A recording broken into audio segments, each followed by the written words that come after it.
Hi, I hope everybody's placement is going really well this week.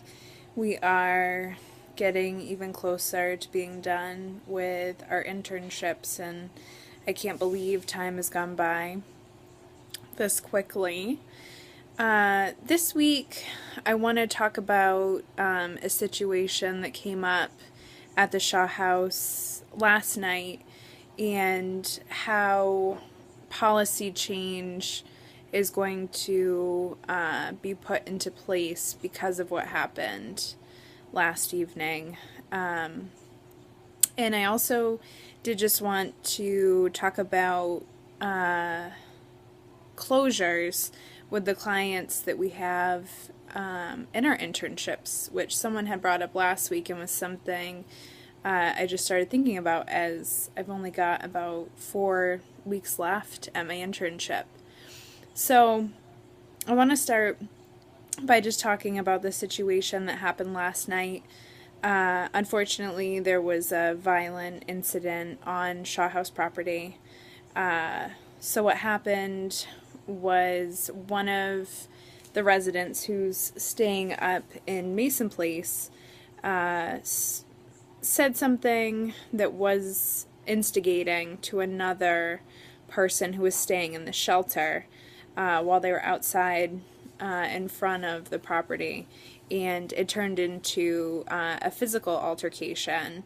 The other person who was staying in the shelter actually started to assault the client who is staying upstairs in Mason Place, and it got to the point where 3 people were beating him up, and there was a knife involved. So the police were called. Another resident who was present actually took the knife out of one of the assailant's hands, and then another resident ran back to the shelter to grab staff to try to get help. So the resident is healthy, the one who was assaulted. He had some bumps and bruises and cuts, and he did actually have a scratch on his back that we believe is from a knife. So the police were called, and very strangely, our client was actually the only one who was charged with disorderly conduct, a warning for disorderly conduct for yelling and screaming, and a lot of the story didn't come out while the police were present.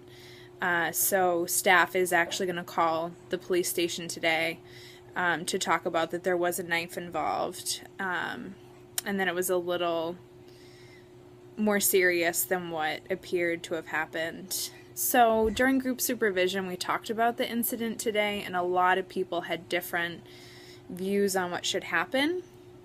So what was ultimately decided by the executive director was that the 3 people who were assailants were asked to leave Shaw House, and will also have no trespassing orders put on them due to the nature of the incident. There are some complicating factors with some of the people who were involved in the incident. There are some health issues that are going to be addressed with a phone call to DHS to make sure that the residents are still getting the care that they need. So one of the things that we're trying to put into place is how can a resident come to the door and get the attention of staff that an emergency is going on, because the kids are kind of in and out the whole day. So we're trying to find a queue for the kids to use.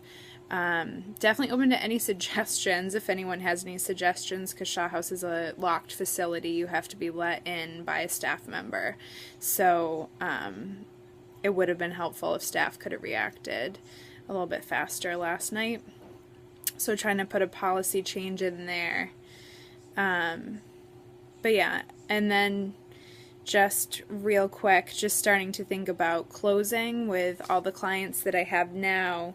And what's really great is actually 3 of the kids that are in Mason Place are going to college. They're going to start in August, so that's really exciting. And another one is getting his own housing.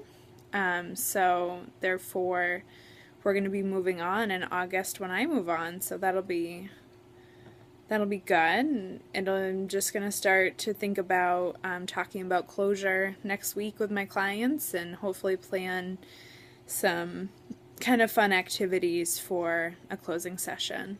Well, I hope everyone is having a really good week, and I look forward to hearing your feedback. Bye.